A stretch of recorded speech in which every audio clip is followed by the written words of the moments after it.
Bonjour à tous et bienvenue dans ce nouveau numéro de l'Appart sur la chaîne Techno.tv. L'Appart, c'est toutes les 2 semaines un entretien exclusif avec un décideur lié à l'innovation.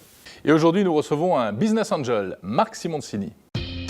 Enfant surdoué du web français, Marc Simoncini est le créateur du site de rencontres Mythique. Aujourd'hui, en tant que directeur de Jaina Capital, il investit dans des startups. Il est aussi le co-créateur de l'une des premières écoles de l'Internet. Au printemps dernier, Marc Simoncini prend position contre la fiscalité de l'investissement en France et menace de s'installer à l'étranger. Avec sa dernière entreprise, Sensei, il veut révolutionner la vente de lunettes grâce à Internet. Bonjour Marc Simoncini. Bonjour. Bonjour. Bonjour. Comment s'est passé cet été?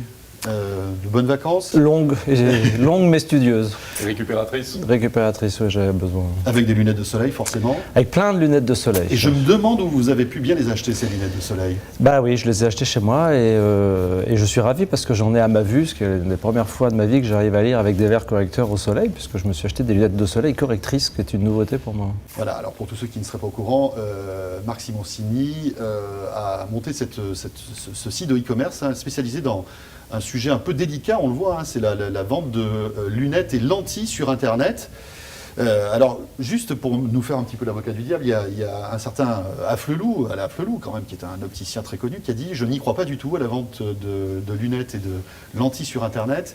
Il faut toujours un opticien qui soit là pour ajuster de lunettes, etc. » On se sent un peu concerné avec Jérôme. On est gros consommateurs, évidemment. On est gros consommateurs. Et c'est vrai qu'on a du mal à se dire « Tiens, comment peut-on acheter des lunettes ou même des lentilles sur Internet ?» Alors, il n'a pas tout à fait ça. Il a dit, je ne crois pas une seconde au succès des lunettes sur Internet. Il n'a pas dit les lentilles, parce que les lentilles, tout le monde a compris que les gens les achèteront sur le web maintenant. Oui, c'était sur les lunettes, effectivement. Et sur les lunettes, finalement, il n'a pas tort. La vente de lunettes sur Internet ne sera jamais un succès. Pourquoi? Parce qu'on pense que jamais plus de 5 à 10% des gens achèteront leurs lunettes sur Internet.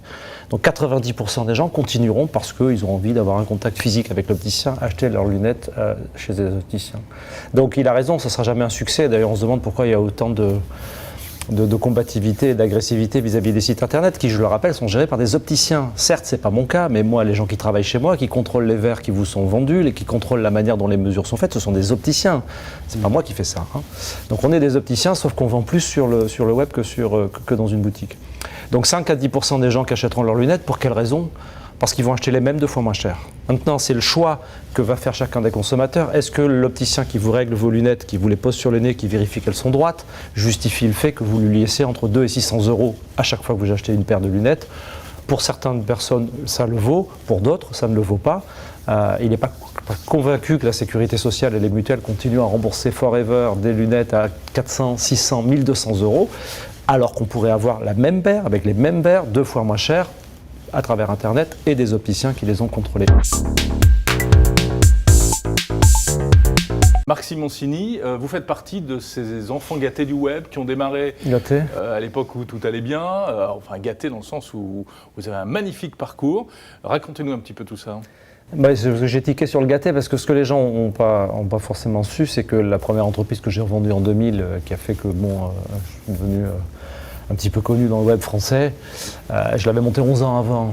Donc c'est une start-up, ça s'appelait eFrance. Certes, je l'ai bien vendu, mais j'avais dirigé cette boîte qui avait 5 salariés pendant 11 ans. On recommence depuis le début, donc ça démarre avec eFrance, c'est ça? Ça démarre avec, oui, ça démarre même avant, mais j'avais monté ma première boîte à 22 ans, moi, et j'ai fait une erreur, c'est que j'avais oublié que je devais faire le service militaire et j'ai été appelé sous les drapeaux.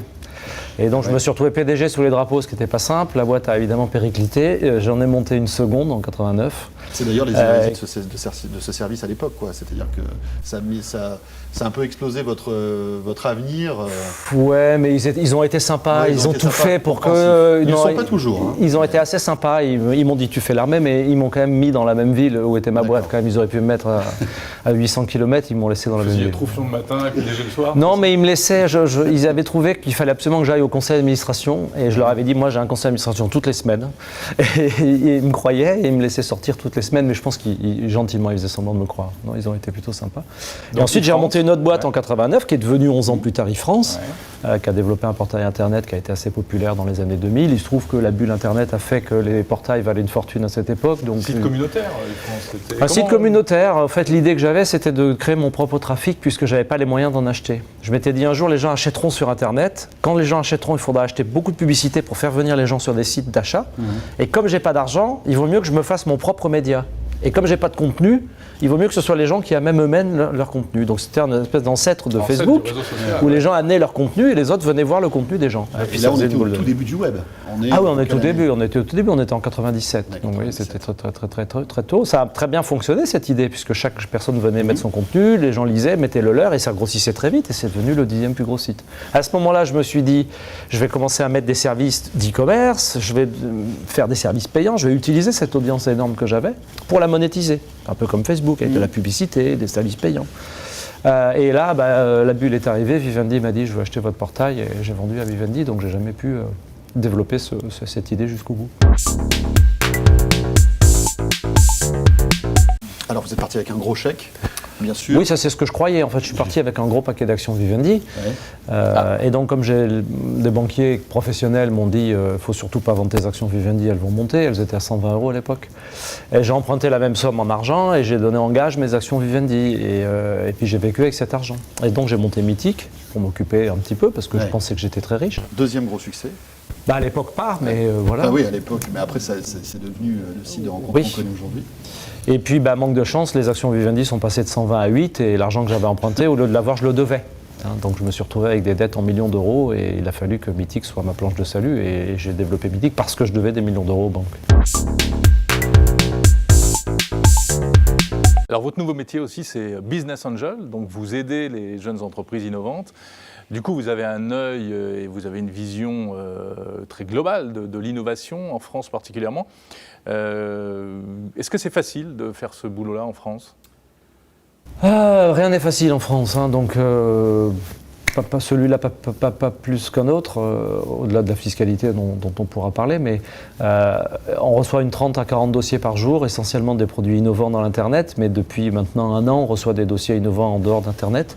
Et on s'est dit, après tout, pourquoi est-ce qu'on financerait que de l'Internet ? L'innovation, c'est l'innovation, on n'est pas obligé de rester sur des sujets qu'on connaît très bien, et c'est assez une bonne manière de s'aérer l'esprit aussi que de voir autre chose. Et donc, avant l'été, on a signé notre premier deal dans l'innovation industrielle, puisqu'on a financé le seul fabricant français de dameuses de piste qui se bat contre deux géants qui sont autrichiens et italiens. D'ailleurs, on retourne un peu l'optique, des gars qui ont 2 rentes de situation, de 100% de part de marché et qui s'alignent un peu sur leur prix, comme par hasard. Et puis il y a un petit Français qui a dit merde, les Français c'est 150 machines par an, on n'est pas fichu de fabriquer des dameuses en France, donc il a dit moi je fais mes dameuses, et je lui ai dit t'as raison.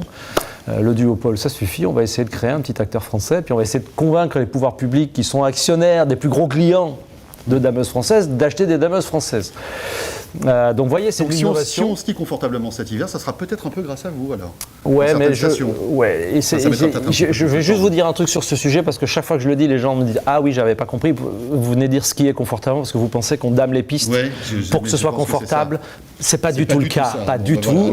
Je vais vous dire pourquoi on dame les pistes, et c'est comme ça que j'ai décidé d'investir. On dame les pistes parce que les skieurs poussent la neige vers le bas de la station.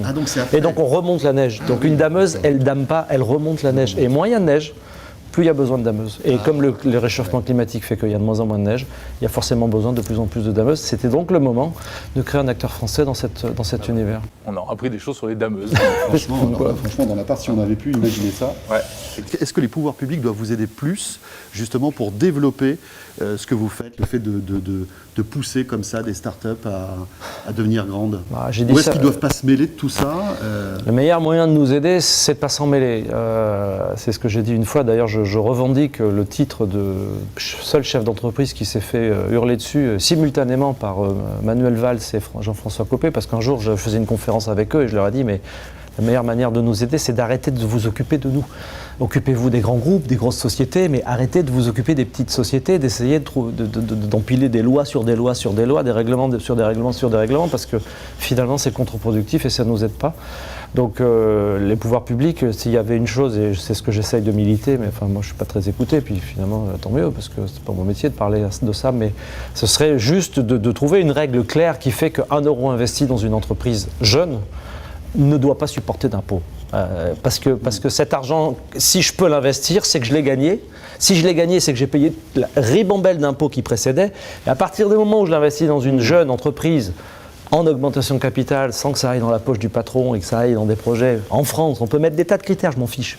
Donc, du moment que les critères soient clairs, alors on dynamiserait l'investissement. Et de toute façon, c'est ce que j'ai dit, si un jour j'étais obligé de partir parce que la fiscalité fait que, pour moi, elle devient insupportable pour faire ce métier-là, ben je ferai ce métier d'ailleurs. Hein, mais ça ne m'empêchera pas d'investir dans mes dameuses en France, d'être installé à Bruxelles, à Londres ou à Tokyo. Le monde est ouvert maintenant. Hein, Alors, est-ce que vous êtes déjà un geek? Ah oui, je suis très geek, oui. C'est-à-dire? Moi, c'est mon métier, hein, je suis informaticien, donc un mauvais informaticien, à ma fin, c'est quand même ma formation, donc moi, je suis assez geek. Hein, j'ai bon chef d'entreprise, ça compense.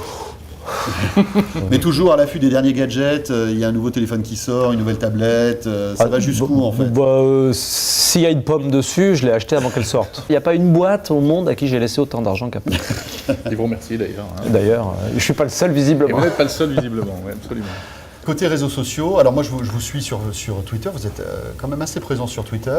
Ouais. Qu'est-ce qui vous plaît et qu'est-ce qui vous plaît pas chez Twitter?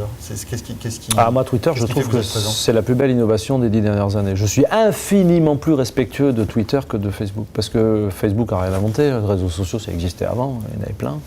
Il a extraordinairement bien exécuté celui-là, il n'y a évidemment pas de discussion, mais c'est pas une révolution en Facebook, hein. Je mets ma photo, elle est vue par les autres, et je peux la commenter, franchement.